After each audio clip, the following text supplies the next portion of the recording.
validation, now I validate myself. Building inner strength, putting doubt up on the shelf. No more unnecessary drama, no more wasted time. Climbing higher constantly, making my own climb. Standing on higher ground, where excellence is found. My potential knows no bounds. Raising the bar, breaking ground. My network is my net worth. Choose your company wise. Surround yourself with eagles, not with sheep in disguise.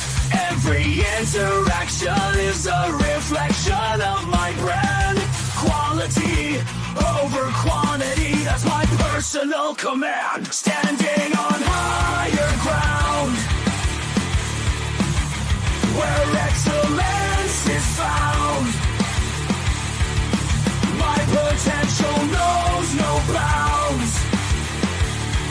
Raising the bar, breaking ground.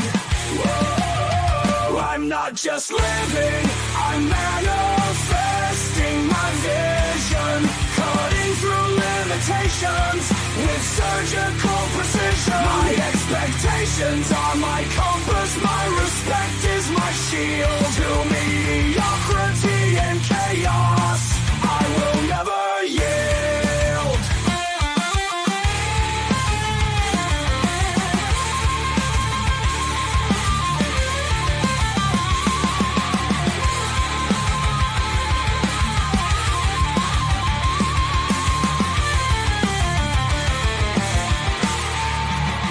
I'm not just living, I'm manifesting my vision. Cutting through limitations with surgical precision. My expectations are my compass, my respect is my shield. To mediocrity and chaos, I will never yield.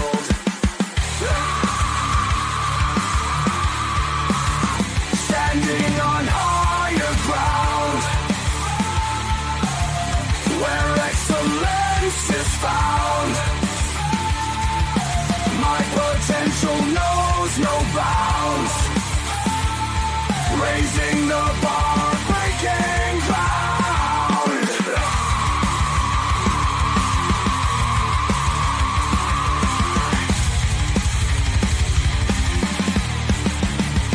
I'm not just living, I'm manifesting my vision.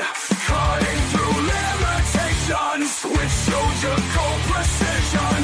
My expectations are my compass, my respect is my shield. To mediocrity and chaos, I will never yield. How you doing, ladies and gentlemen? Welcome to This and That. I'm your host, Xander, where we're talking about this, that, and everything in between. We've got us a packed full of information. A couple hours we got going on here. Something in my throat here. Look, nobody's perfect. Show must go on. Make sure that you guys like and subscribe as you pop in here. It is a very interesting Monday night. For Monday morning for some of y'all, Monday night for the rest of us. Yeah, we're going to be covering a lot of things based on Trump's trade policies, running global economy. We're going to be going on really a lot of the top impacted things that a lot of us have been talking about on this channel, and a lot of things that's been happening on social media. There's been a lot of things that really was going on, and I was debating on whether or not I was going to talk about some of them. But today we're supposed to be talking about money. So since we're supposed to be talking about money, I decided, well, we're gonna have to stick that other stuff on some other shows, because we are live 7 nights a week. We were supposed to start around about 10 o'clock Central Standard Time, which is about 11 o'clock Eastern Standard Time, which is somewhat 7 o'clock California time, around about 4 a.m. Greenwich time and 4 a.m. Universal Standard Time. That's around about time we're supposed to tee this bad boy off. But, you know, we do kind of air it out a little bit late every now and again. We have some issues. I had one of my clients that was trying to book during the show, and I'm like, bro, I can't. I can't. I should, but I can't. I don't need money that bad. I mean, I need money, but I don't need money that bad. So there's some things that I want to do in life, and chasing money is not one of them. So I rescheduled him for after the podcast. So we're going to be able to put a full length podcast in. I think we've got about 5 or 6 hours before the next one comes. And we typically don't last here more than 4 hours. So we're going to go ahead and tiptoe into everything that is finance today, so that we can try to navigate the ups and downs of how our money is about to flip. The positive side of the market crash is that those of you who have not invested in it yet, now will be the time for you to get your money in there, because the values of certain shares and certain investment opportunities is going to be lower, which will increase your ability to grab a larger portion of stocks, so that when the stock market starts to rise, you will have already put your dollars down. Now, we will be talking about the risks, because there is adequate loss for those that are investing in and taking out before the stock market stabilizes. So we want to make sure that you pay attention to that. Likewise, we want to look at your ability to invest worldwide. So some of the other places that are impacted by the current tariff war, we're going to be talking about them as well, and how they are impacted by what's going on with the tariffs. And we're going to be giving you a lot of new insight, because I have found some more information about the TikTok situation, the ins and outs of what's about to happen with TikTok. So we're going to be talking about that today as well. Tomorrow, we're supposed to be talking about precious metals. Wednesday, we're supposed to be talking about New Zealand. And then we're going to be spending Thursday through Sunday talking about everything else that is personal improvement, social improvement, first-person accountability, and increasing your individual mindset and individual intelligence. I want to give a special shout out to a few people. Nico, Usman, Satellite, Red Void, Omni81, Danny Stefan, Max Opposer, Joe, Mr. Pibbs. Throw a few people out there just to get things started. Russia, Brazil, Vietnam, Philippines, Ukraine. Special shout out to all of those countries for watching us heavily. Belarus, special shout out to Belarus for more than one reason, because not only does Belarus do a good job with taking care of us, but Belarus has a tax-free environment that allows for non-resident trust to be created. So for those of you that were interested in something like that, your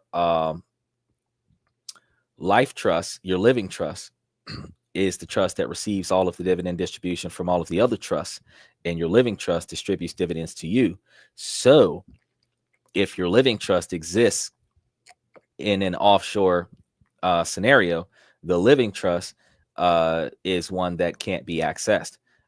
If you're making the beneficiaries of all of your other trusts that may exist in America in American trust locations, the fact is that you can do a lot more with a lot more if you find a place that will set you up, especially if it's cheaper, all of the trust that you're looking for in the same location, that is not bound by the codes of conduct of the United States government. So it gets you a little bit more privacy there when you're trying to put your money legally in places where people can't see it. So we want to make sure that we take a look at those things. But today we're going to be talking about how the global economy is shifting due to the massive impacts of the tariffs and the strategy behind this, where Donald Trump is leveraging money to leverage money.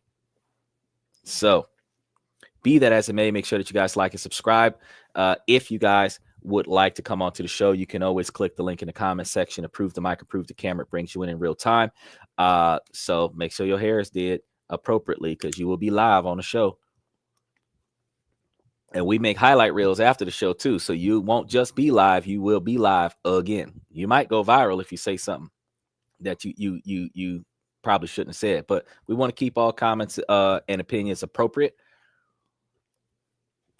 We don't always have to agree, but we do have to always respect each other. We have community guidelines. We do have some fans here that are under the age of 18 that are interested in learning about business, finance, and money related topics. So we just ask that you maintain a little bit of decorum.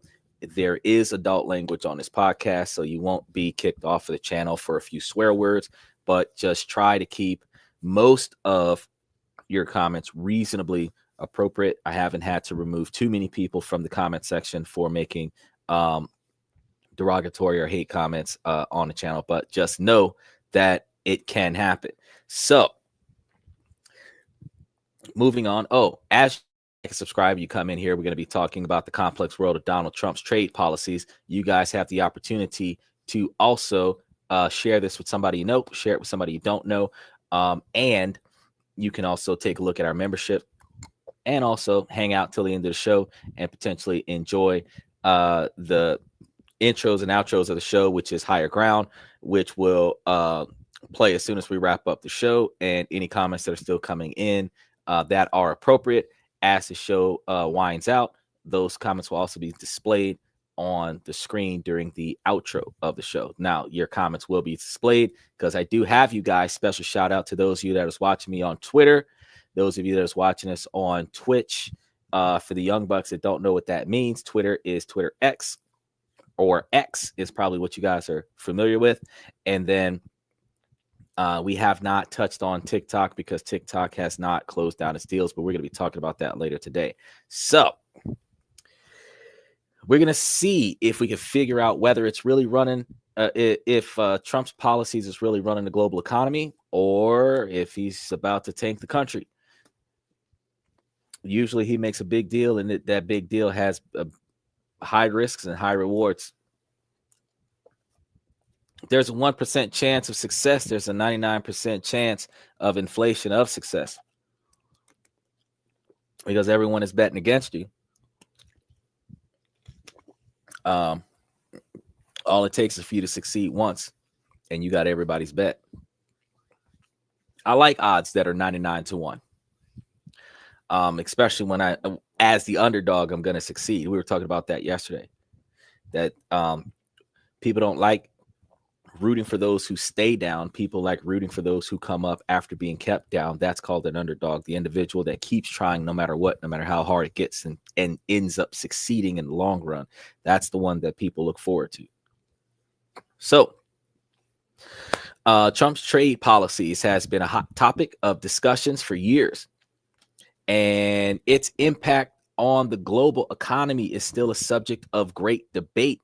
With tariffs, trade wars, and unpredictable diplomatic relations, it's hard not to wonder what the long-term effects of these policies will be. When we look at the central problem of Trump's trade policies, it's clear that they're affecting global trades, dynamics, and relationships in profound ways. The tariffs impose a various quantity of impact on different countries and industries, and are having a ripple effect on the entire global supply chain. By imposing tariffs on billions of dollars worth of goods, the Trump administration is effectively increasing the cost of doing business with the United States. This, in turn, is leading to retaliatory measures from other countries, further straining international trade relationships. One of the most significant consequences of these trade policies is the creation of trade wars. So by imposing tariffs on goods from countries like China, Trump's administration is, in essence, declaring an economic war on these nations. This has led to a tit-for-tat escalation of tariffs, with both sides suffering significant losses. The uncertainty surrounding these trade wars is making it difficult for businesses to make long-term investment decisions, leading to a decline in investor confidence. The OECD's March 2025 report and other analysis reveal significant economic impacts of Trump's trade policies, particularly through tariffs targeting China, Canada, and Mexico. So, real quick, here's a breakdown of these consequences. The OECD reduced the global GDP growth projection to 3.1% for 2025 and 3.0% for 2026, down from its earlier estimates. Annual GDP growth is expected to fall to 2.2% in 2025 and 1.6% in 2026, compared to the prior forecast of 2.4% and 2.1%. That's a pretty significant drop. Tariffs are projected to raise consumer prices and keep interest rates elevated a lot longer than we had originally anticipated. We were expecting to see things like real estate reach 4.25 in interest rates, 4.25% by the end of 2025. And it looks like, based on the tariffs, that we're not going to be seeing that, not in the near future. Tariffs are projected to raise consumers' prices and keep interest rates elevated longer. Now, let's talk about the hardest hitting economic countries that are going to be dealing with some of the most difficult changes of the tariffs being implemented.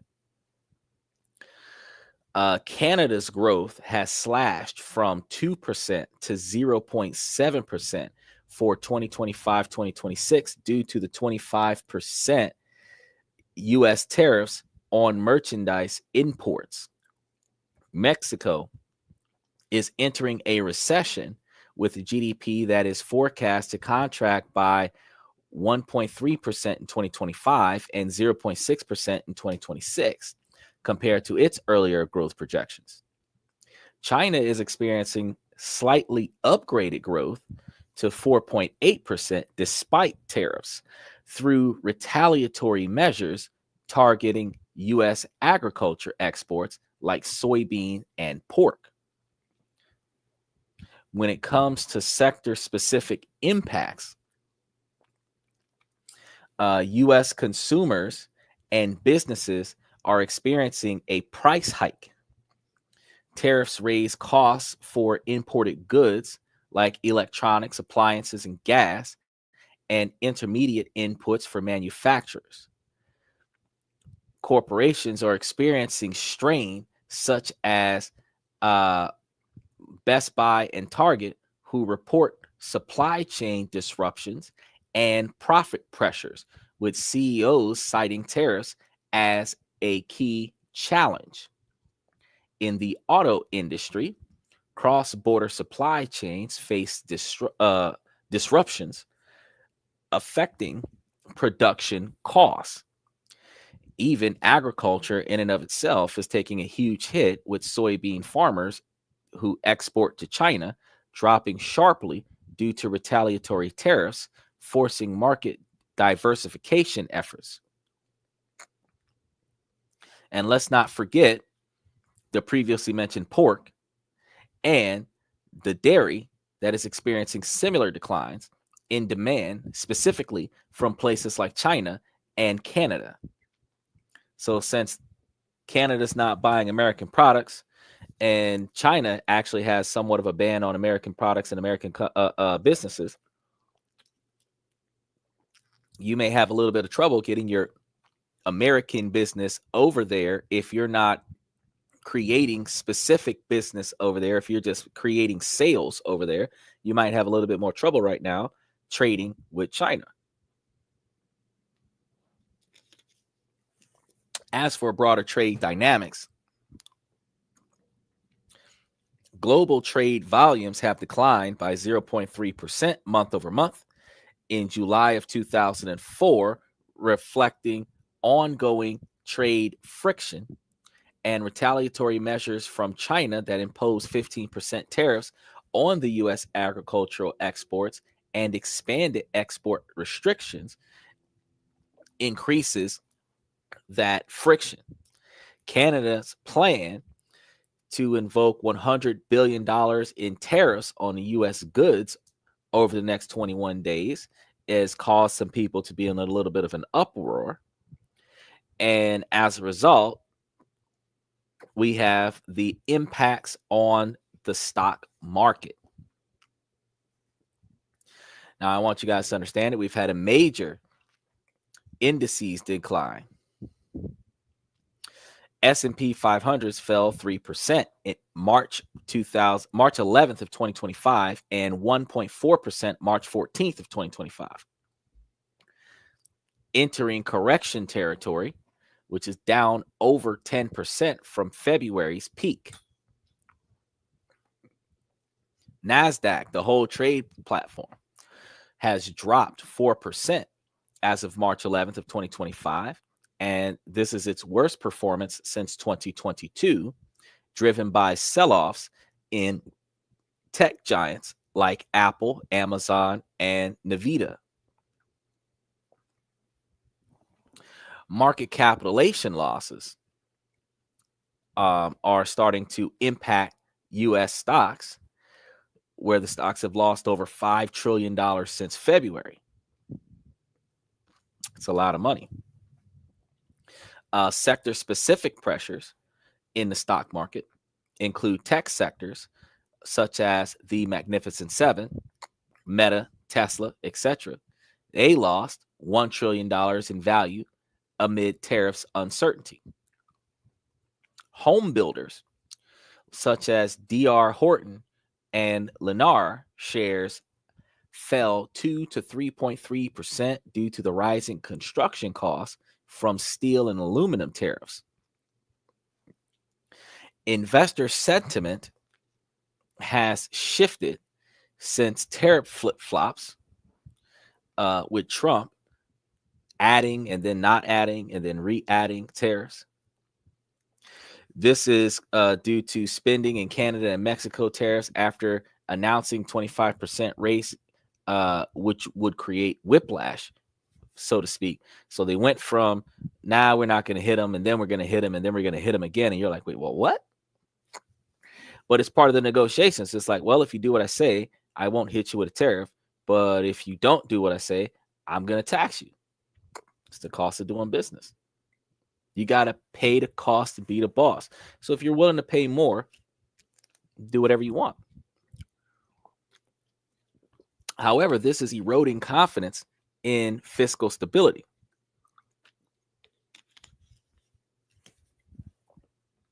Now, analysts warn tariffs could delay Fed rate cuts. And that is the federal rate cuts that we were expecting to receive. And this is going to prolong high borrowing costs. Now, I know tomorrow we're supposed to be talking about precious metals, which ones to go get, what the values are, which countries they're located at, stuff to that effect. We're going to try to find a lot of information on precious metals when we cover precious metals tomorrow. But the spot gold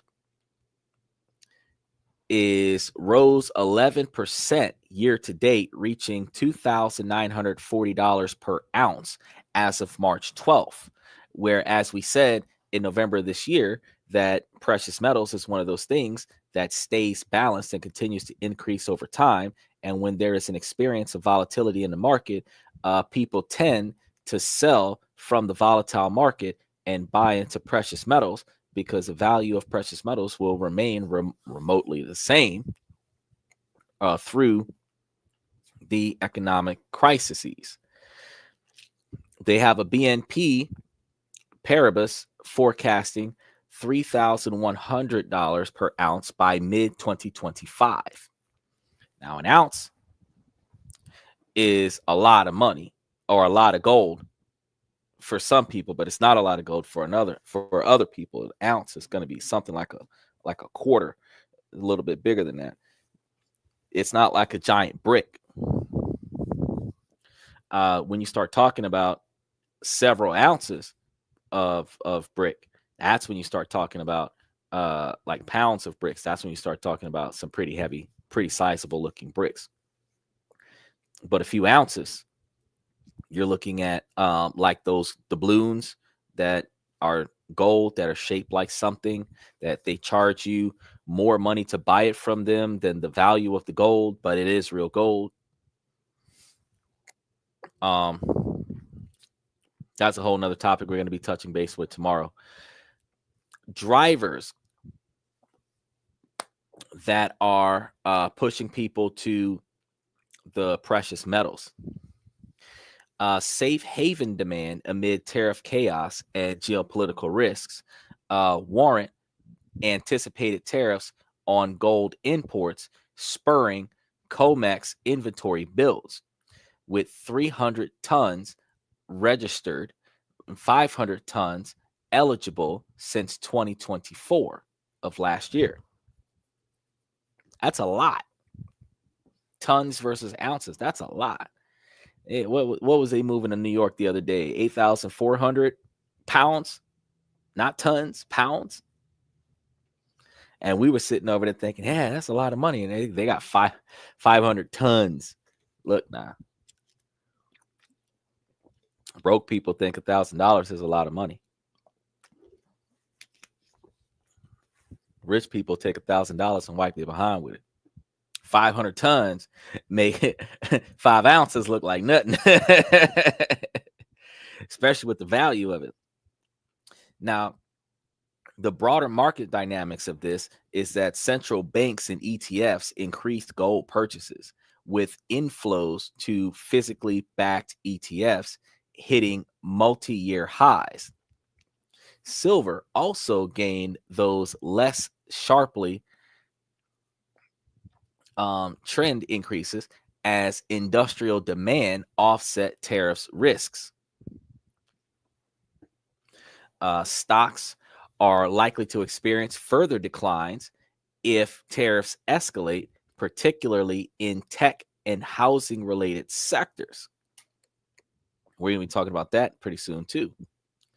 And the gold is expected to outperform as tariffs prolong uncertainty, with analysts citing parallels to the 2018-2019 trade wars. The tariffs have created a bifurcated market. Whew. Equities face headwinds from disrupted supply chains and profit pressures, while gold thrives as a hedge against policy unpredictability. Now, what do you think the long-term risks will be? Well, OEDC's warning regarding sustained tariffs could reduce global economic activity and income while increasing trade costs, and economic fragmentation caused by escalating trade barriers risks splitting the global economy into competing blocks, worsening inflation and growth. Another issue with Trump's trade policies is their lack of predictability, with tariffs being imposed or lifted seemingly at random. That's gonna have you with the whiplash. Businesses are finding it impossible to plan for the future. You just plan for a future with tariffs. And if you don't have a future with tariffs, invest the capital into what you was going to invest the capital in on a smaller scale. But this uncertainty is having a devastating impact on industries that rely heavily on international trade. Take, for example, the agricultural sector, which has been hit particularly hard by the tariffs imposed on Chinese goods. American farmers who were previously exporting billions of dollars worth of soybean to China are now struggling to find alternative markets. They should have been doing that a long time ago. Mama always said, don't put all your money in one place and don't bite the hand that feeds you. Well, if you're going to bite the hand that feeds you, you better make sure you got some food stashed away because they ain't bringing you back nothing else to eat. Not no time soon. Now, the tariffs imposed by Trump's administration are also having significant impacts on the consumers.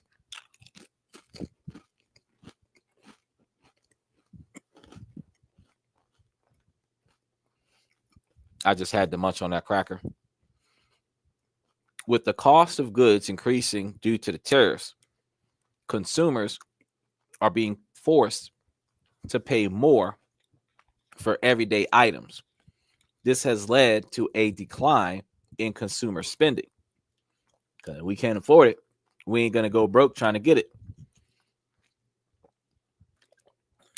which is having a knock-on effect on economic growth. The irony is that the tariffs are meant to protect American industries, but they're ultimately ending up hurting American consumers. He's for big business. If you're not big business, he's not for you.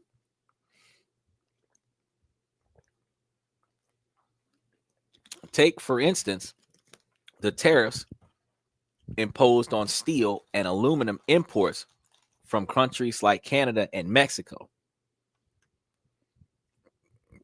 While the intention was to protect the American steel and aluminum industries, the tariffs have ended up increasing the cost of production for American manufacturers. This has led to a decrease in domestic production, ultimately hurting the very industries the tariffs were meant to protect. Experts warn that the long-term consequences of these trade policies could be catastrophic.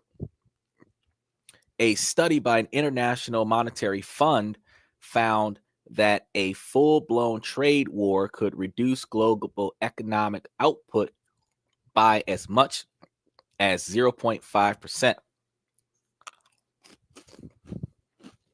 Yeah. Now, this may not seem like a lot, but it's equivalent to a loss of trillions of dollars in economic activity. Imagine this.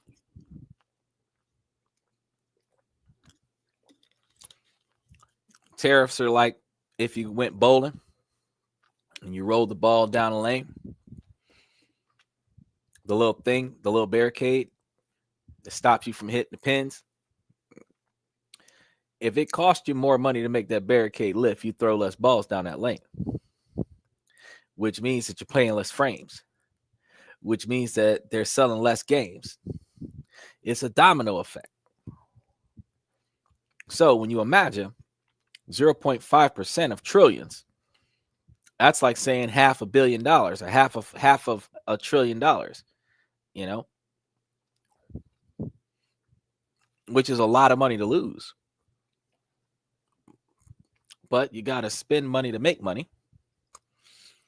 So we've also seen numerous examples of industries that have been decimated by the tariffs. Take, for instance, the American auto industry, which is heavily reliant on import parts from countries like China and Japan. The tariff imposed on these imports have increased the cost of production, making it difficult for American car manufacturers to compete with foreign rivals. Another example is the tech industry, which relies heavily on components imported from countries like China and South Korea, where the tariffs imposed on the imports have increased the cost of production, leading to a decline in the industry's growth. Now, the economic data also paints a worrying picture because according to the World Trade Organization, global trade volumes have been declining steadily since 2018, with the biggest decline being in the Asian Pacific region.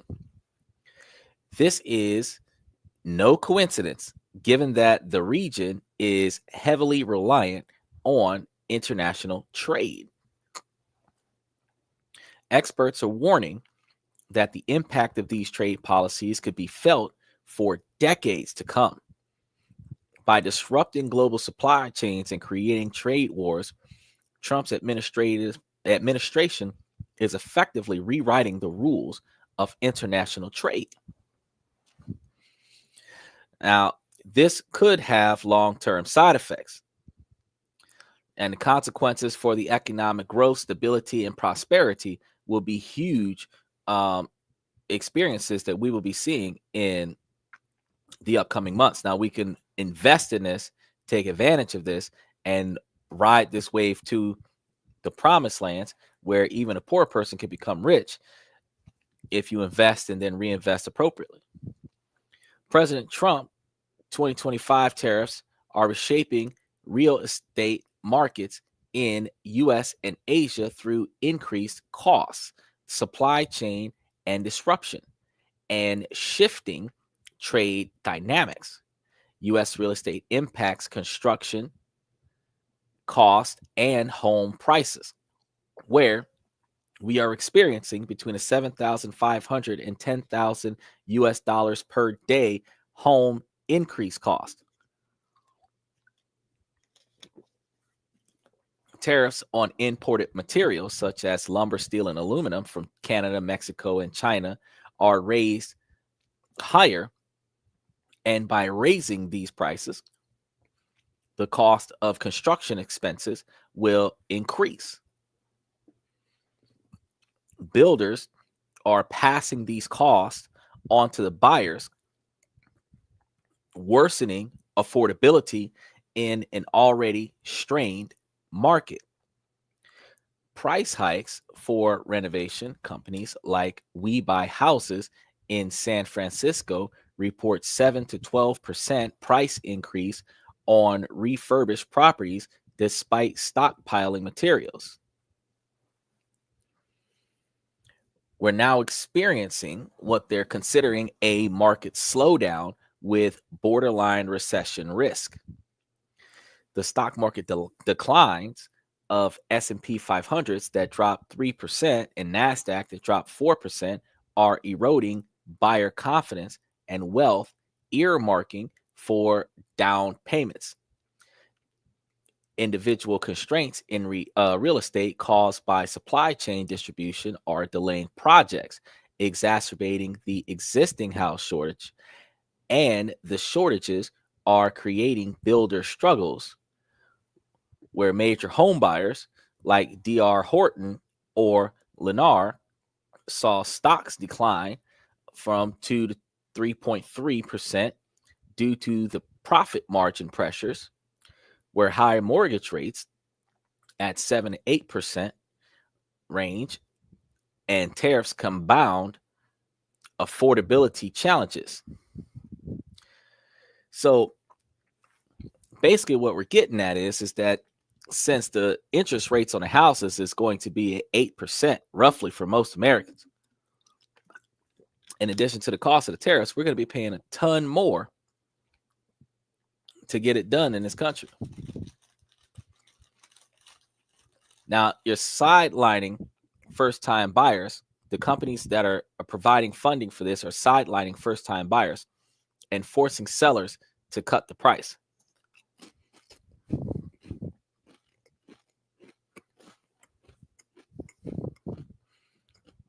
This is a lot of information, guys. Asian Pacific real estate has also felt the impacts of the tariffs.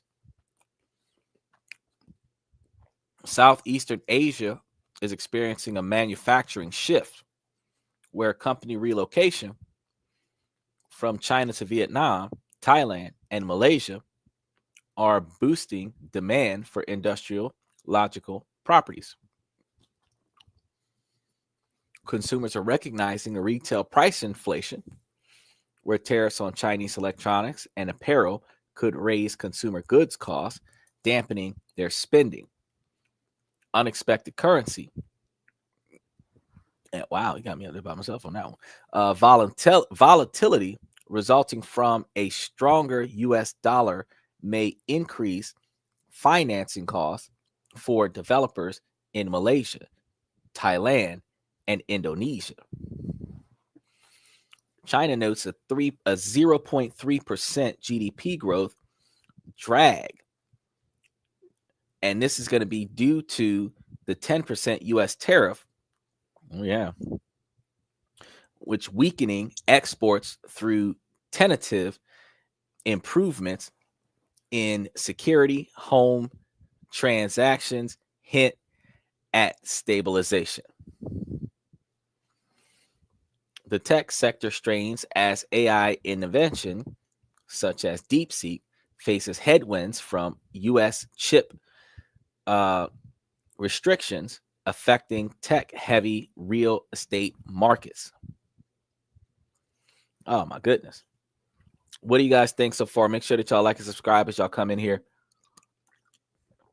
That is a lot of facts. Walking through it some more. You have targeted. Japan is targeting 7.5% to 10% of the tariffs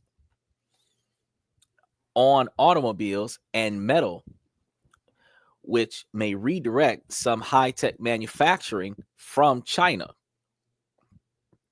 Some Beats, he said, we're going to have a call. We're going to have to call China, Charles, because China is in charge now.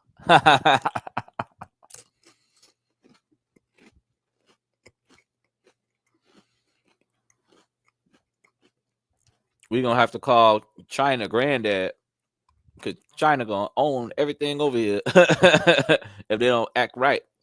But Trump got some plans for him, so this is going to be some entertaining results right here. Special shout out to Some Beats, first time tonight. Now, we're also going to be experiencing limits to industrial growth despite production shifts from China.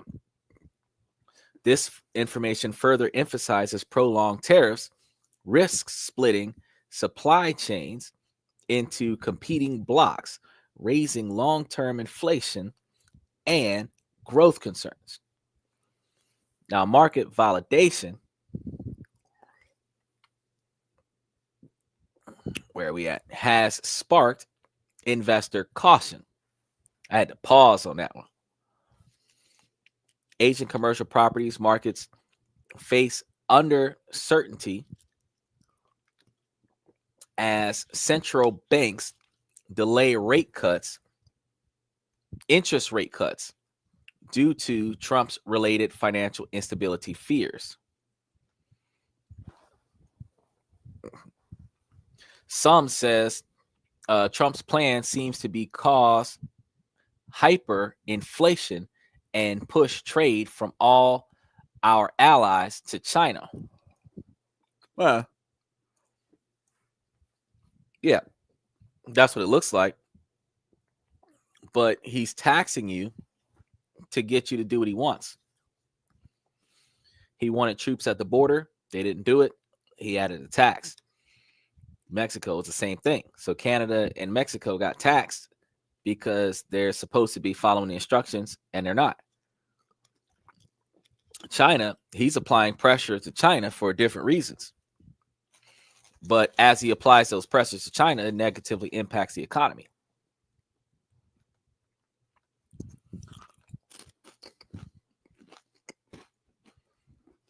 Now,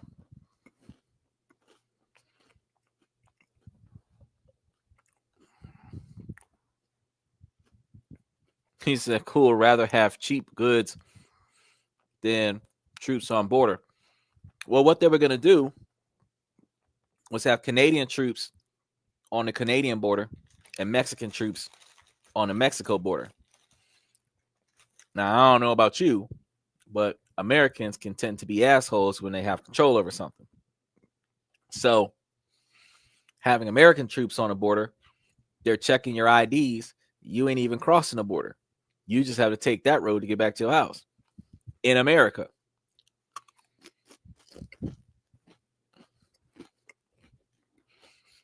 I done seen the video. They got that pulled your ass over. You be sitting in the car.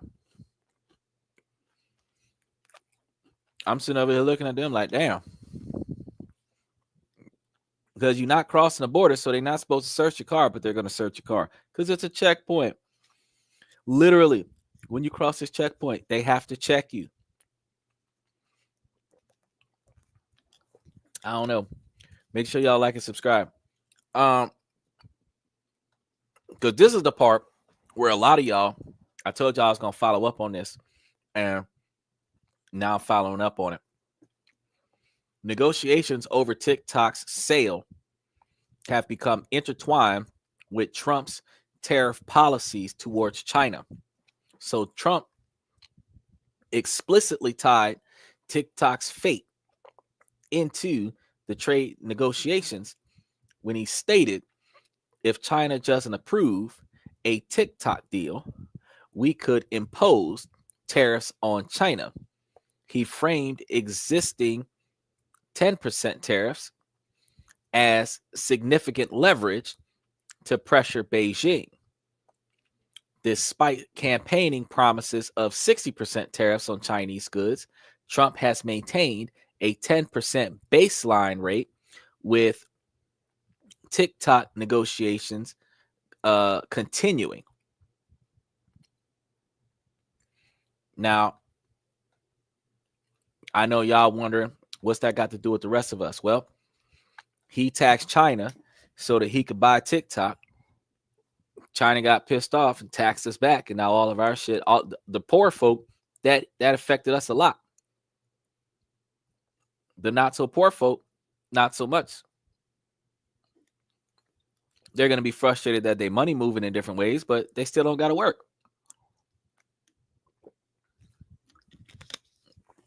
I love it. He said, I'm sick of tariffs. I want my Temu. I got links for Temu in the bio. I still shop at Temu. One of the things I like about Temu is that they offer the $5 on your products if it's not delivered within 14 days. And if it's spending 7 extra days in customs before it crosses over, then you're going to get it in 21 days. I know people who are thinking, oh, no, that's too long. It should be there like tomorrow, next day shipping, Amazon Prime, blah, blah, blah. But no matter how much you buy, no matter how much or how little you buy, if each item that you order doesn't get there on time, you get $5 back for each shipped item. So one of the tricks of the trade with Temu, until they catch on and change the way they got their policies, if you order from different vendors, like there's a bunch of stuff that you want to get, but instead of getting it from the same vendor, you order from different vendors that just so happen to ship it from China, the $5 policy applies until they change it. So each item that comes late, you get a $5 credit automatically applied to your account. So if you buy 10 items from 10 different merchants, and all of those merchants are coming from China, or they don't have a nearby warehouse in America, and it takes 21 days for you to get it, if it takes more than 14, if it takes 15 days and 2 hours, that's it. They got to get you $5 for each one of the 10 items that you bought, which means that you'll end up with $50 back on whatever you paid for. Now, if that's more than what you paid for, all your stuff is technically free because it took an extra week for you to get your hands on it. So I love shopping on Temu because it's also 30% of the cost of Walmart.com and Amazon.com. So I'm glad you said that. Special shout out to TikTok. Anybody looking for a referral link, you click the link in the description. It'll take straight to TikTok. And you can get everything set up.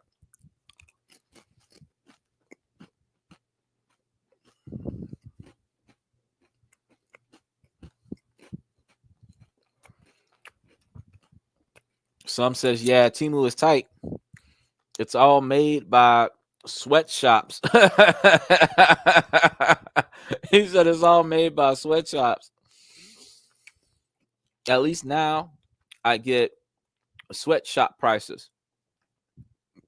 Hey, I prefer sweatshop prices than Jordan A1 prices. Them Jordan Airs cost too much goddamn money. I'm sitting over here thinking, man, Jesus, $350 for a pair of shoes made in America by Americans. I prefer to go get me some shoes that was made by a bunch of 12-year-olds that haven't seen the sun yet. They're 12 and they haven't seen the sun in 12 years because they've been making my shoes. I'd be like, stitch them. Shoot. I'm waiting on Juneteenth to come around so I can have some of all my friends with good tans open an aspirin bottle and pick some cotton for me. So I ain't got to do it.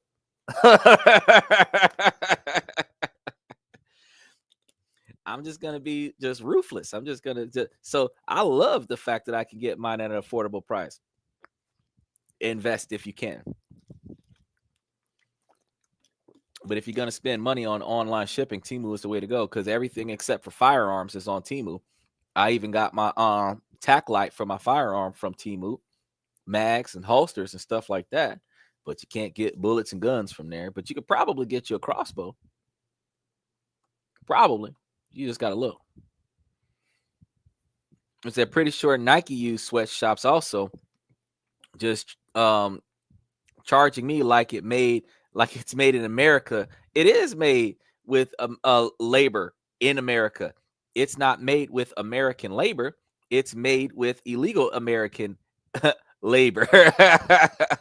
them folks that made it across the border that didn't get sent back, they work for Nike.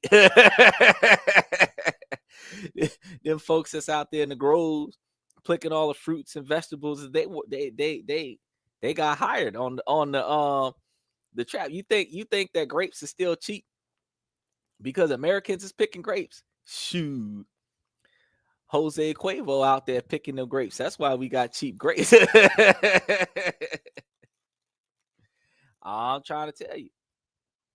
The money is where the money comes from. But check this out. China retaliated with targeted tariffs on U.S. agriculture exports, but avoided broad escalation. So they ain't trying to kick Donald Trump. They trying to destroy like the whole relationship with the U.S., but they definitely are trying to show a little bit of a pushback in difference from the ability to take the tax from Trump. Now, analysts suggest he's withholding tariff hikes as a bargaining chip, where Trump floated the idea of the U.S. receiving 50% ownership of TikTok in exchange for tariff relief, framing it as compensation for allowing continued U.S. operations. ByteDance, which is TikTok's parent company, has slow-walked sales talks, possibly to test Trump's resolve on tariffs. Beijing initially opposed forced divestment, but now claims neutrality. Trump's softened his stance after recognizing TikTok's role in his 2024 youth vote success, granting extensions despite national security concerns. But the current April 5th deadline for TikTok sales coincides with key dates in Trump's tariff strategy, including potential 25% tariffs on China, the same way they put tariffs on Canada, Mexico, and other countries as of February 1st of 2025. Now, failure to divest TikTok could trigger renewed U.S. tariffs on China. While China's progress in AI, such as DeepSeek's and cost-effective ChatGPT rivals, complicates negotiations as Trump weighs extending Biden-era chip export restrictions. Biden's AI chip restrictions take effect May 15th, which may influence tech-related tariff decisions. Some says, I prefer China to make my data over some rich dude in the U.S. Oh, yeah, I prefer China to take my data over because what they're going to do with the stuff I'm looking at on the internet right now. I mean, really, what was that app everybody was using? Red tag, red flag, or whatever that was. Special shout out to Ava, first time tonight. Ava McCormick. Red Note is amazing. That's the one. Red Note. Red Note. If you ain't got yourself a Red Note, you need to go try to figure that part out. I might look into Red Note. See if the podcast can perform over there. We'll be probably bigger since we're talking about ways to boost things up.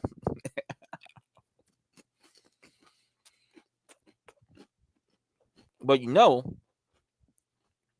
when it comes down to national security, Red Note got you swearing loyalty and all this other stuff to use their stuff from over there. They have lots of like-minded comrades over there. I'm gonna have to check that out. And see how well it goes, because I mean, a lot of people went. Well, I can't say a lot of people.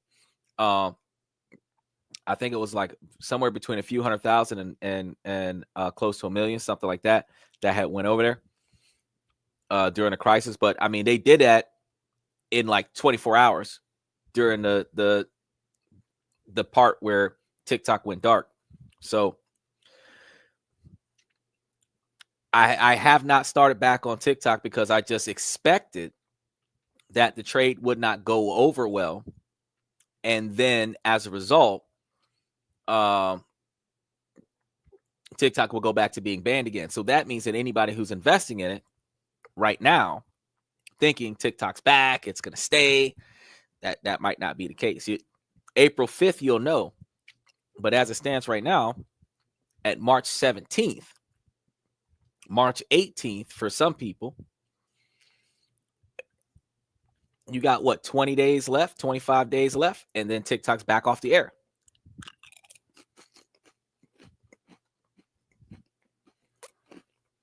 Now, this linkage reflects Trump's broader strategy of using trade measures as a multi-purpose tool, simultaneously addressing economic, technological, and geopolitical objectives. While non-formal TikTok for tariffs deals exist, the negotiations remain fluid, with both sides using economic leverage to shape the outcome. Now, while Trump's tariffs aim to protect U.S. industries, they have triggered retaliatory measures, disrupted supply chains, and raised costs for businesses and consumers. The OECD's projections and sector-specific data suggest these policies are contributing to a measurable slowdown in global growth, particularly for close U.S. trade partners like Canada and Mexico. The long-term risk of economic fragmentation and persistent inflation underscore the broad destabilization effects of this trade strategy. So Trump's trade policies has the potential to significantly impact global economic stability. With tariffs, trade wars, and unpredictable diplomatic relations, it's hard not to wonder what the long-term effects of these policies will be. Y'all got to make sure that y'all like and subscribe as we start digging into a lot of these things, though. Because while the intentions may have been to protect American industries, the consequences are ultimately hurting American consumers and the global economy as a whole. So what do you guys think about Trump's trade policies and its impact on the global economy? Myself, I have to look at the long haul, because one of the things that I've noticed is being a leader in negotiations in my groups, the businesses that I deal with, is that when people don't want to cooperate with your agenda because they have an alternative agenda, they tend to give you pushback in the beginning. But if you weather the storm of the pushback, if you have a high risk tolerance, then you can offset that pushback, take a little bit of a loss in the forefront, and have massive gains on the back end. The ends can justify the means, but it requires a lot of patience.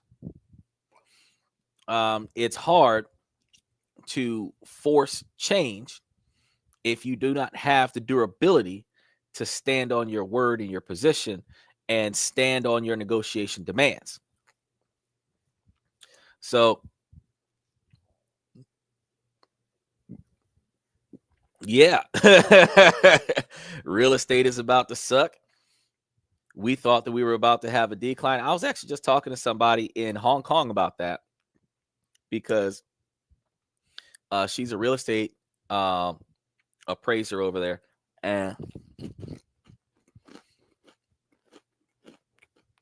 they do a lot of stuff.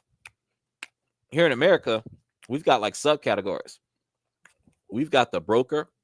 We've got the real estate agent. We've got the appraiser. We've got code enforcer. That's all one job. I'm like, what? And you would have had to get like 8 certificates in America to do that. You had to pay for 8 certificates to get that done.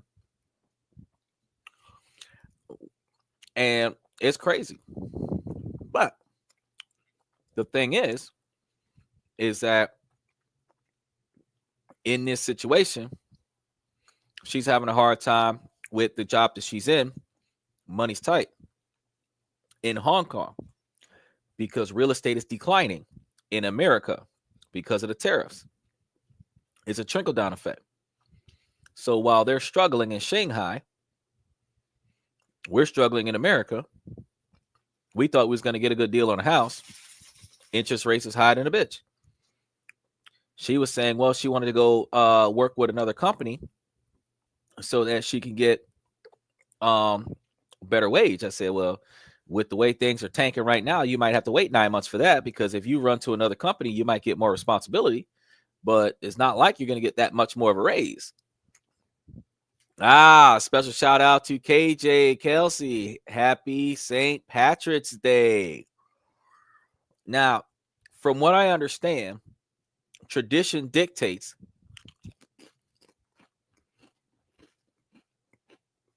that if I'm not wearing green, that y'all are supposed to pinch my butt. I don't have a pinching emoji on my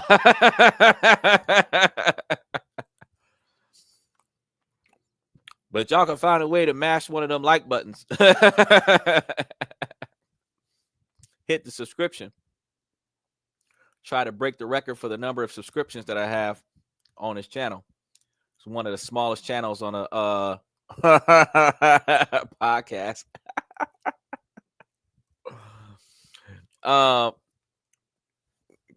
KJ said no thanks. That's what people used to do back in the day. We used to go around and goose folks that didn't wear green. They used to call us David Copperfield because we love to Copperfield. We just go over there and do woohoo. And then the excuse to the teacher was St. Patrick's Day. She's not wearing green. These days, I'm so old, I don't even pay attention to that. I'm just like, it's another day. I might wear a green suit on a Tonight Show when we come back. But this time around, not so much so. Cody says, struggling in Shanghai, struggling in America, running the place. Call it a race, goose, folks. Yep. You're creating lyrics right there. You're gonna have us dropping bars in this bad boy.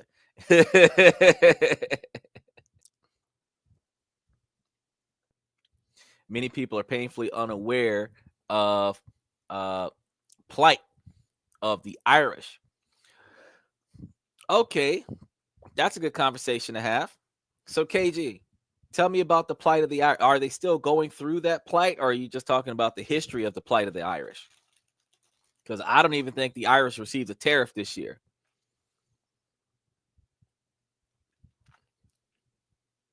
I know that some of the Irish that came to America had sold themselves into slavery to get rid of some of their debt.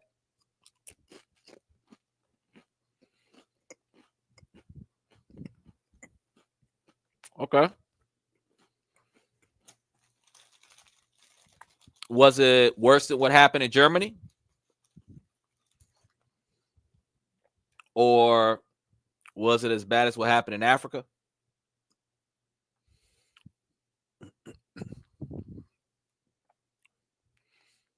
Was it about as much as the Canadians lost in World War One?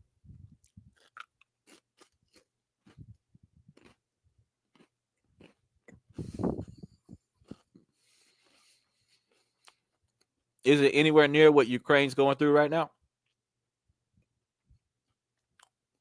Because I mean, when you say plight, you're talking about like mass genocide. You're talking about like catastrophic failure, economic disarray, overturning of a leadership from military coup, from a band of untrained soldiers. That's the kind of stuff that I think about when you talk about plight. The British tried to genocide. Oh, two things. The British tried to genocide the Irish out of existence. That sounds like some of them folks that was out there by that little public school with all them AKs and stuff. Police talking about something they ain't did nothing wrong. Now you got parents out there with assault rifles and all black.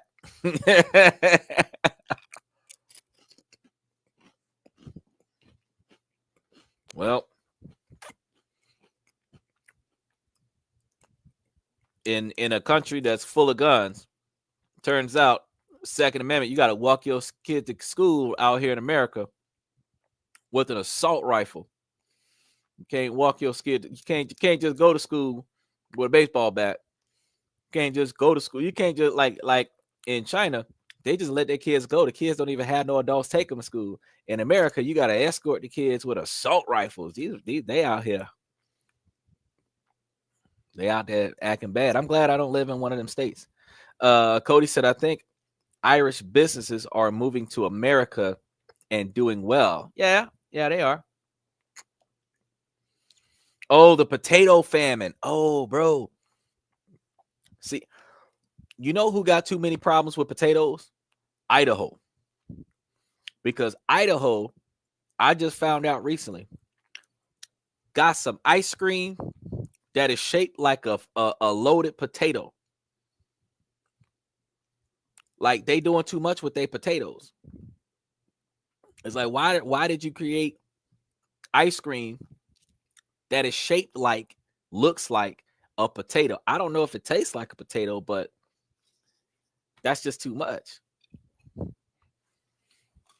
But I can understand that one of the crops that they normally use is not effectively working for them, and that's one of the reasons why they're running out of resources. They're running out of food. They're not able to turn profits, and that would cause them to start starving out and stuff like that. That I actually did a little bit of discussion about this scenario with relation to the creation of Halloween back in October. But it's interesting how the plight of the Irish is the direction that we come from with the tariffs around the world in 2025. I think that's very interesting. But needless to say, gas prices are going up. I said that was going to happen. If you were buying into the oil, the American oil, you will be seeing an increase in your shares because we're going to be using a lot more American oil. You're going to be using a lot more American fossil fuels. to try to get this thing back on track. I see it working out for us in the long run. I don't know if we're going to get TikTok though, but I see that everything else is going to work out for us in the long run. But for those of us that got a little bit of money and a lot of bit of time, we can throw our money down on this. As it's starting to decline, we can buy in so that when all of these successful things start to increase, we'll already be in. And then we just let our money make our money for us. It's been a wild roller coaster, but you when you're looking at your shares, and I check mine on a regular basis, I'm looking at, I think within the next 7 days, I should be seeing my first month's distribution from the stocks that we were talking about last month that are monthly dividend distributions. And we're going to be able to see what the overall yields are, assuming that I don't cash out on them beforehand.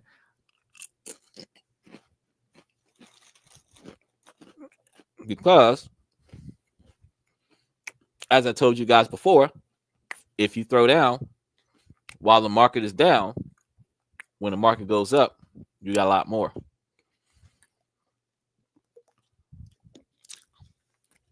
So I know I was talking to you guys earlier about the precious metals. Tomorrow we're going to do a deep dive into the precious metals, and we're going to be talking about everything that we can talk about when it comes down to all the different precious metals that they have out there, which countries are selling them, what the price ranges are, how do you get your hands on it? Can you actually buy the precious metal, keep it on your person? How do you transport the precious metal from where you buy it at? I'm going to try to see if I can get a lot of information on it. Can't make no promises. I know I got a lot of stuff that I got to talk about, and sometimes I got a little bit of time to get it done. But I do believe that it would be a fantastic thing for us to go over, because if we're addressing all of the precious metals, since precious metals is where everybody's putting their money at right now, while the market is tanking, it is tanking because the top 1% is taking their money out of the volatile market and putting it into precious metals. Now, we talked about gold and silver today and how it's been on an increase, but tomorrow we're going to be talking about the rest of the precious metals that should be seeing a significant increase as a result of diversification of individuals' portfolios. For those of us that are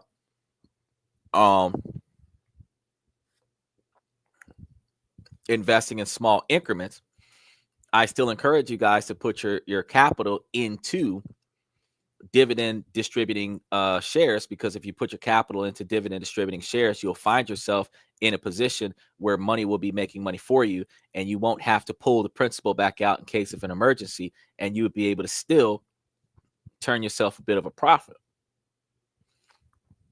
As long as you're turning yourself a bit of a profit on dividend distributing shares, then you can use those profits to reinvest in other things, or you can use those profits to pay off some of the expenses that you have, so that you can allow your money to make money for you. And then when your season of harvest hits, where you start having a lot more capital coming in and you have a lot more profits coming in, you can start investing more into it. One of the things that we talk about on the show is taking time out of our day to analyze what we got going on, so that we could potentially take a little bit of capital off of the top and kind of just shave our expenses. Because if like Doge is auditing the United States, if we do an audit of our income, go over the things that we owe versus the money that we make, look at some of the stuff that we pay for check to check, and determine, can we do away with that? And yes, some sacrifices is going to be made. You know, you might keep your Netflix subscription, but you might do away with 2 or 3 other subscriptions. But by changing the way you handle yourself, you can reduce 10 to 20% of your income expenses, and then have a little bit more money to invest. This year is the year, the beginning of the so-called recession. This year is the year to get your money together and start putting it into, as much as possible, into available investment opportunities. But the thing is that you have to find the desire to do it, because some people are going to work from paycheck to paycheck, and they're going to do that the rest of their lives. Some are going to work paycheck to paycheck until such time as they can find another person to pay for them. But you will find yourself doing a whole lot more, getting a whole lot more, if you put a lot more of your capital in places where your money can make money for you. And then you find yourself in a position where you can work less and make a lot more. Then you can start focusing on other investment opportunities. So right now, while it's down, quarter one, quarter two, I told you guys it's going to start tanking. March is the end of quarter one for the fiscal year of 2025. And as we are in the second week of the last month of quarter one, you're looking at 2 weeks left before we hit that lowest point, like I told you guys with Bitcoin. And you're going to see that lowest point fluctuate a little bit for the first 2 to 3 weeks of April. And then after that, you're going to start seeing it go back up again. Like the stock market, Bitcoin is on the decline. Other cryptocurrencies are on the decline. And while it is on the decline, that is when you want to start buying in somewhere. You don't have to wait till it hits rock bottom. It just has to be less than what it used to be. It could be 50% less. It could be 75% less. Buy into it, because once it goes back to stable, it will increase that 50 to 75%. And that will be your profit margin if you were to sell that share. But if you're in something that's dividend distributing and the values of the shares increases by a certain value of dollars, then you'll see yourself with a larger quantity of capital when dividends are distributed. And that's something that not a lot of people think about. If you leave your money in a place where your money can make more money for itself, then that's where your retirement comes from. So if you don't have to work because you got enough money coming in, that's when you can take some of your money and start figuring out ways to create those trusts, create the living trust, create the capital trust, the trust for your cash, create the trust for your vehicles, create the trust for your businesses, create the trust for your properties, have certain capital coming from certain places going to other places to pay for certain stuff. That way everything's going everywhere. If your capital is going into other trusts, where those trusts are paying for the overhead of the of each one of the trusts, breaking even, and then the change is being brought down to the living trust, and the living trust kicks out the benefits to you. Any intro level investment that doesn't gain interest that's given to you as a beneficiary from that trust, that's non-taxable. Everything else can be taxed. But if you take profits and send them over here and spend them on debt, that trust over there doesn't pay, and this trust over here doesn't pay. And if you take profits from over there and you send it over here, and then that one doesn't pay and this one doesn't pay, and then you take all of that and you send it down here, and then the one that's at the bottom, it just receives, and then it kicks out to you, and then you don't have to pay for nothing. Now you got a bank account full of cash that you can just go around and be wasteful with. I wouldn't, but I mean, some people could. And that's one of the things that to get to that level of life, you got to find a way to put your money where your common sense needs to be.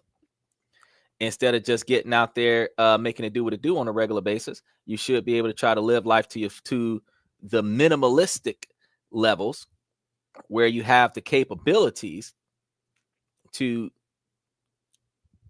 turn yourself into something more financially successful. That's one of the things that I try to encourage for you guys. Because if we put enough effort into making ourselves more financially successful, and we put enough effort into building that generational wealth, and then if you create the generational wealth in a way where the kids benefit from it by getting on it, and they're by the rules and conditions of getting on it allows them and you to set it up where if somebody pass, you benefit. If somebody uh uh um moves on, you know what I'm saying, you benefit. Because like they say get those life insurance policies, bro. If you can get access to the information of your relatives, you can set up life insurance policies for all of your relatives and just throw it into the trust. Not Don't throw the policy into the trust, but make the trust a beneficiary of the trust. And then when something happened to them, you outlive them, each one of them policies that goes to the trust. But see, if you're paying for a trust with the profits from your investments, where the trust benefits from the policy and the policy is paid for by the trust, whoever passes over, but the trust is still locked in stone, because the profits will rotate out and you'll be set for life, and then your kids will be set for life, and your kids will be set for life. And if you've got that much money going around, your wife will be set for life, and none of y'all got to work. I would be teaching the kids how to be responsible. I would be doing restrictions on the trust where the kids would have capital that would be on hold until they reach a certain age, so that they learn how to be responsible before the money starts flowing to them, which also holds back on the amount of distribution so that you're not wasting a lot of capital. But teach them some responsibility. Usman says, Minion 1. Boss, is he the head of a family too? Mob Boss says, no, but that civilian knows his Italian suits. Sander, man, this satin suit keeping me cool in the sun. He remembers what I said too. Oh, special shout out to Usman. Special shout out to Cody D. Special shout out to KJ. And Ruderus, because Ruderus is going to come through here at some point tonight. More than likely, he's going to pop in here. But yeah, we definitely got to find ways to make money for us, because I think that we will be in a fantastic position. And one of the best parts about focusing on this kind of stuff, because we're looking at how the tariffs is shaking things up, and everybody's in an uproar. And the thing is that right now, while everybody's in an uproar, this is when we can fix our situation. This is when we can adjust the way that we do what we do, so that when things calm back down, we already got the dust is kicked up, and we're setting up the traps. We're setting up the scenario. When the dust clear, we're ready for combat. You feel me? And that's kind of the way we have to think these days. So I know tomorrow I'm excited about what we're going to be doing tomorrow when we start talking about the precious metals. And I know next week we're going to be talking about the brokers, investment brokers and brokerage companies and stuff to that effect, because the things that we do and the things that we learn here on This and That, when we talk about this, that, and everything in between, we end up finding ourselves learning how the economy is shifting around us. Because when I was talking to one of my clients yesterday, as a matter of fact, last night, around about this time or so. No, actually, it wasn't about this time. I was doing a show about this time. It was about 5 hours from now. So it was last night. And when I started explaining how the economy over here was affecting her economy over there, she was like, oh, yeah, I wish I knew that. I'm like, why don't you? She's like, nobody talks about it. Not over here. That's all we talk about is money. We talk about money and self-improvement. Generational wealth. Investments. Dividend distributions. Beneficiaries. Start having some slogans around this bad boy. And I did say I got to see what company ships them out. I did say that I was going to because I do have a membership store, and then we do have some products at a membership store, and we're going to be talking about picking up some of the things that are in the membership store, like the coffee cup and the mug and maybe even the apron, because I'm thinking about getting out there and doing some cooking channel stuff coming soon, just to further diversify the channel as a post live, not like an actual live. So it's going to be something that's going to be done on the sidelines. But I was thinking that, that would be a good thing to do with people who pass by, like, oh, snap, he can cook. Yes, I can. Have to. Bitches don't know how to cook in America. Usman said globalization has tied several countries and economies together. You're right. And once Donald Trump pulled the tariff cord, it actually really shook up a lot of countries, and it put a lot of people on notice. Now, what it also did, though, was it put Donald Trump on notice too, because once we realized that we were tied into Canada for electricity, we were tied into Canada for stuff that we could produce for ourselves when we should not be tied into them like that.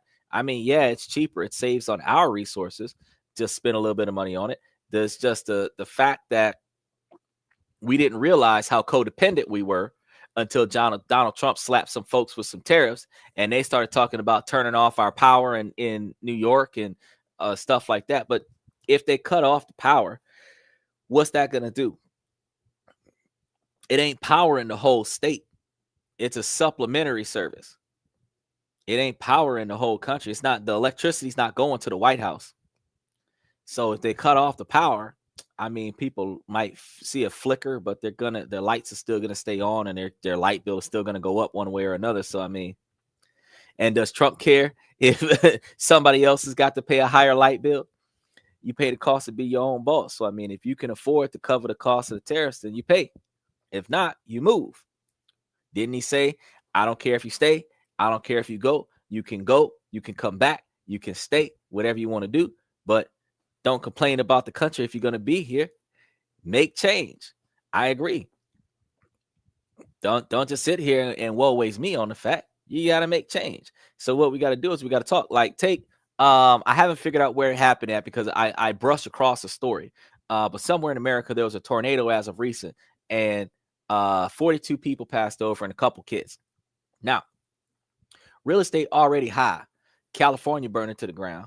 Now a tornado just tore up some other stuff. They had a flood in California I never looked into, but they were already $260 billion in repairs from the fire alone, plus the flood. Now there's a tornado out there.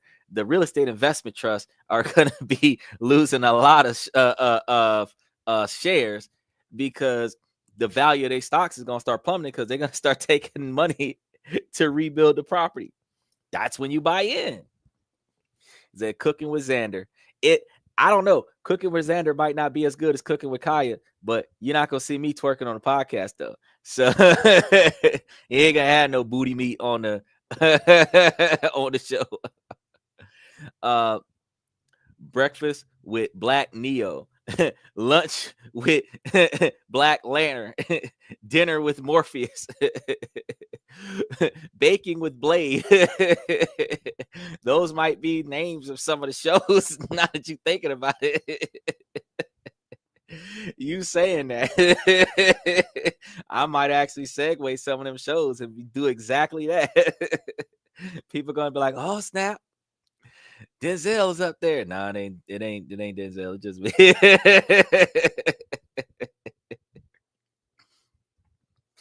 We got us a white apron with the this and that logo across the front of it, so it actually would match this outfit, ironically. Get in the kitchen and start cooking up some stuff. I had a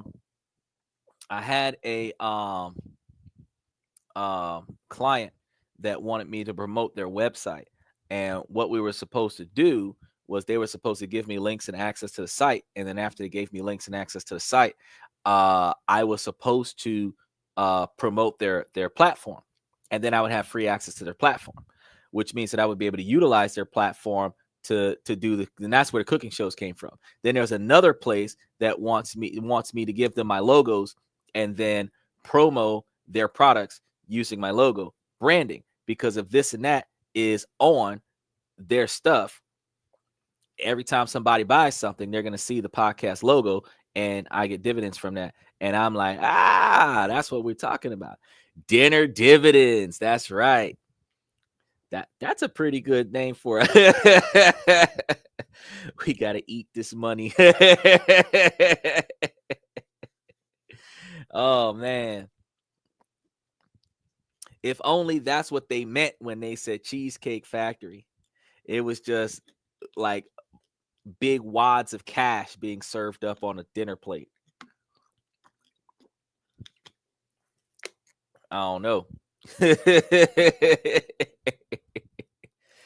But yeah, so those two contracts are out there.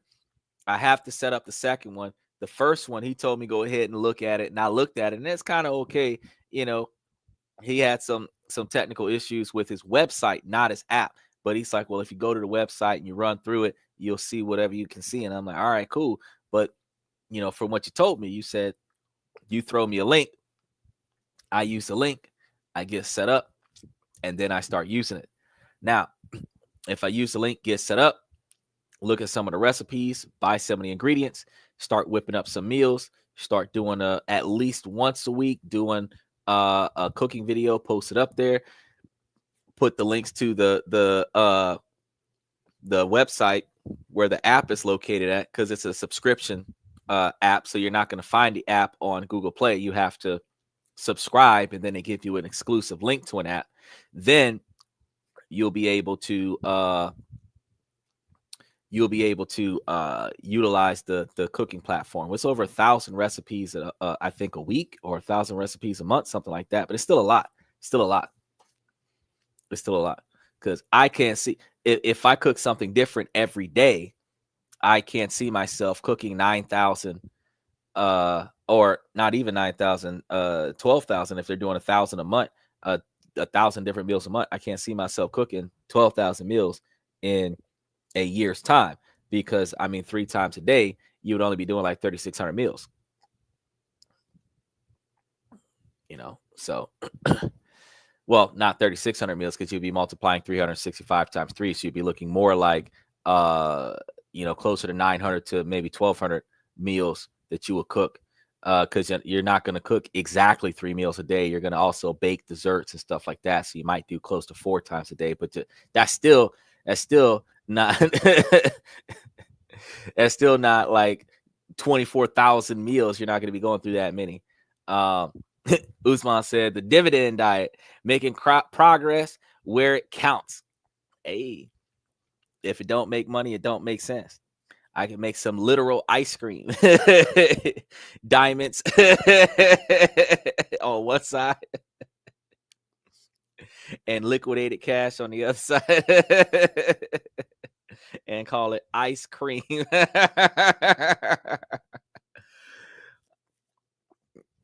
That's what we try to cook up. We try to make sure. So what we're supposed to be looking at with New Zealand, we're supposed to be looking at some of the investment opportunities, and I'm going to see how well they still have their incentives out there. I do have to come up with a day coming soon for us to discuss how to get the information we need for those offshore trusts, those non-resident trusts for other countries, what the criteria are for those, so that we can start looking into getting them, what the estimated speculated prices are in those countries to set up a trust over there. And it's going to be a broad range, anywhere between like $1 and like $10 million to set it up. But like the average or mean or median price to set up a non-resident trust in a country specifically that doesn't have a taxes in it, and one that also doesn't have the ability to be cracked open by a judge in an American courtroom. Usman says, waiter, a scoop of ice cream and a shares in Ben and Jerry. Now, Ben and Jerry's is a good one to invest in now. You invest in Ben and Jerry's and Bluebell and Haagen-Dazs, those are some companies that you can really invest in, make you some cash. Them companies have been around for a while. And make sure you guys like and subscribe as y'all pass through. Them companies have been around for a while. And it really depends on what you're into. But if you put your money where you spend your money, you're likely to get back some capital somewhere. A lot more than what you would if you throw it all in one spot. That's why when I was telling you guys about investing in some of those dividend shares, I invested in 3 different ones so that I could watch the fluctuations. And when one of them's down and 2 of them's up, I'm doing good, and one of them's higher than the rest, and I'm averaging still good, and 2's down, 1's up, I'm still doing good, and I'm like, now I see what the diversification looks like, right? Then I come back and I tell everybody, well, hey, get this. It's not just supposed to do good. I know it's doing good because I'm doing it too. Eventually, you're gonna have so many options up there. Yeah, I'm probably just gonna have a list going across the bottom of the screen that's gonna be talking to you guys about like which ones that I recommend for you guys, and just have that just scroll across the bottom of the screen with their ticker name so that you know which ones to go and grab. And you'd be like, oh snap. Every day Xander got some he's got some shares scrolling across the screen. Share prices and ticker names. And preferably I like to stick with the ones that are dividend distributing, because I want to help those individuals that live from paycheck to paycheck to start trying to invest in things so that they have a little bit more money to do more stuff. Because if you're taking, even if it's the slow grind, if you're taking the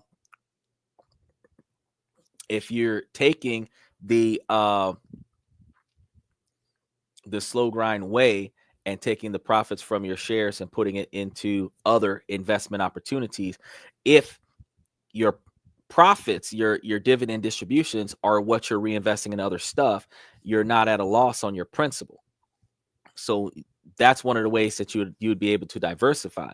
So instead of always trying to take more money out of your paycheck and trying to put it in different places, you could put all your money in one place, take the dividends from that place, and spread it out in other places so that you've got more stuff in more places. And at some point, like I said before, you reach a level where you can honestly say it's time to stop, and then you don't got to work no more. Now, everybody's level is different, and we also have to recognize that with the fluctuations in the economy, it's going to be challenging for you to put stuff up. Another thing I'm thinking about right now is we've been talking about it for a minute, but we haven't really been putting much effort into trying to figure out what to do with it. Is I've said before that those non-interest bearing stocks, the ones that produce that doesn't produce dividends, but does produce higher share value increases, we should be looking into how to take those shares and leverage them into a cash loan so that we can take cash loans out and buy things that we want cash up front, and then use the cash stocks that are dividend distributing to cover the monthly payments of the loan. Where if the dividends from the stock is paying on the loan, then there's no taxes. Well, seemingly no taxes. There's still the opportunity to be taxed, but it's a tax bracket or tax blanket, actually, if your profits are going on debt. So if you made $100,000 worth of profits, but you had $120,000 worth of debt, then you broke even. Well, you didn't broke even, but you didn't turn a profit because you have more debt than you have profit. So they don't necessarily tax you when you don't have profit.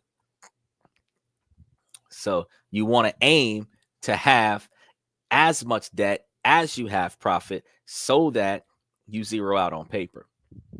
So we're going to be trying to figure out how to get that done coming soon. Ironically, that's all I got for you guys today. I thought that I would have had a whole lot more, but I don't, because the tariffs isn't really all that it's cracked up to be. It's got a lot going on as far as how it's affecting multiple countries around the world. But since I noticed that it's having a significant impact on real estate all over the world, I know that I would be, he said, look at that. He says Xander's Bloomberg the third, or is that the second? Inside information without the fees. Xander Bloomberg the second. Oh yeah, bro. I think that would be a good position to have over the years of doing this channel, where literally, like, I know what's working because it's working for me. And if it's just scrolling across the bottom of my screen, you come to the show just to watch that. Like, oh, what did he do to make himself rich? He went from nothing to something else. And that's one of the things that I encourage everybody to do, is to keep trying. Because once we hit it big, like I said, we're not going to have to be like multimillionaires, but if we're hitting it multimillionaires, we'd definitely be doing all kinds of stuff. But once we hit it big, that's when you're going to start seeing the podcast in a lot more places, because we're stationary right now because it's affordable. But once we start working the podcast where the podcast is making money, make money for us, that's when we're going to start live podcasts, traveling to the other locations. Now, understandably, I can't live stream on the airplane and maintain a 5-hour live. I probably could if I was doing a 15-hour live, but for a 15-hour flight. But the being able to have a straight up conversation, I'd probably have to get first class, because for me to talk for 15 hours straight, look, he said, girl, I just do what he did, and now I can afford my new car and wig. She.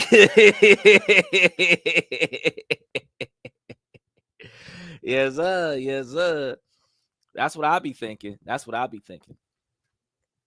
But I do know that once I touch down, once I get there, because I'm going to try to make it when we start doing the commutes from place to place. We're going to try to make sure that we're flying out away from showtime, so that we touch down before showtime, so that when I go live on the show, I've already made it to my next destination. As we traveling around trying to see what we can do about making money, make money for us. Now, we're not going to be doing like a different place every day kind of thing, but we're going to start off and probably see if we can do like one a month at first, and then see if we can increase the frequency over time as the success of the podcast happens. But that requires me to make the podcast successful. This is what we got to do. It is one of those things that, like, I aspire to do. And that's one of the reasons why, like, when I had the guy, yeah, I'm on my way out right now. I had the guy, he was like, oh, I want to do it like in an hour. I'm like, no, bro, my podcast might last 3 hours, but it's not going to last 3 hours. I'm about to wrap it up right now. Because I was like, nah, I gotta make sure that I'm successful with this podcast, because if I'm not, then I would have wasted the last 2 years of my life. It's only a waste if I never achieve success. As long as I achieve success, all the effort that I put into it was worth it. And you should remember that. As long as you achieve success, all of the effort that you put into whatever matters to you is worth it. Whether it's your relationship, your job, family, friendships, whatever it is, as long as you succeed throughout all of that effort, it is worth it. With that being said, I'm going to go ahead and put a pin in tonight's show, because I do got to get some other things situated. I appreciate you guys for coming to the show and giving me your longevity. I want to thank you guys for coming to this and that. First of all, on my way out, ladies, as long as the situation doesn't make sense, I'm going to have to ask you ladies to make it make sense. So ladies, please make it make sense. And then fellas, we're still holding strong at about 72%. So the women are coming on strong now. They're starting to flock in here, because I guess we're talking about too much money. Burn from the male perspective. But yes, make sure that y'all stick with us, because we're going to be talking about precious metals tomorrow. We're going to be talking about New Zealand on Wednesday. So we're going to have a lot more information for you guys, where we're going to be talking about things to invest in and where to go and how to get it. So that's going to be a mission for me, a mission and a half for me. Likewise, we are live 7 nights a week. Like I said before, we tee this bad boy off at about 10 o'clock, sometimes a little bit after that. 10 o'clock Central Standard Time, 11 o'clock Eastern Standard Time, 7 o'clock California time. So 7, 10, 11. Just remember that. And it's for those of you that's on the other side of the world, it's 4 a.m. Green Minutes time, 4 a.m. Universal Standard Time. So we're here. We're here every night of the week. Like I told you before, we don't let the sun rise without going live. That's a slogan we're gonna have on top of that. So 7 nights a week. Make sure that you come to the show, like and subscribe. Make sure that you join a membership whenever you have time. I'm your host, Xander, for This and That, where we talk about this, that, and everything in between. I will see you guys tomorrow night.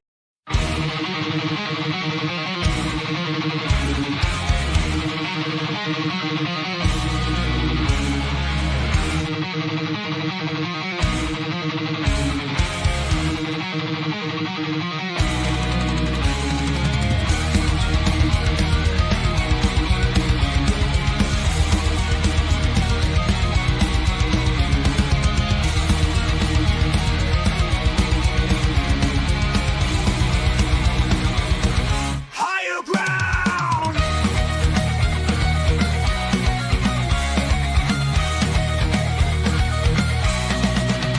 Used to chase validation, now I validate myself. Building inner strength, putting doubt upon the shelf. No more unnecessary drama, no more wasted time. Climbing higher, constantly making my own climb. Standing on higher ground where excellence is found. My potential knows no bounds, raising the bar, breaking ground.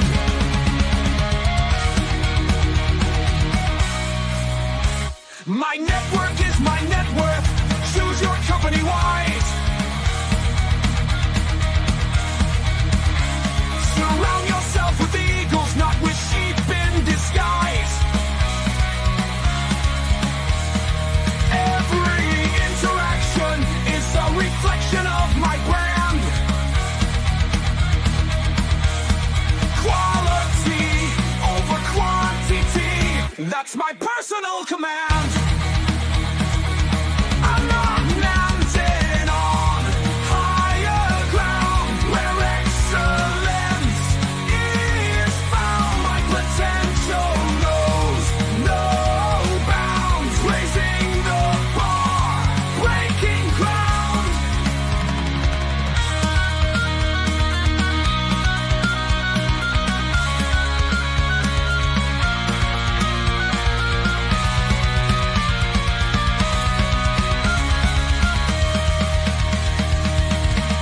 I'm not just living.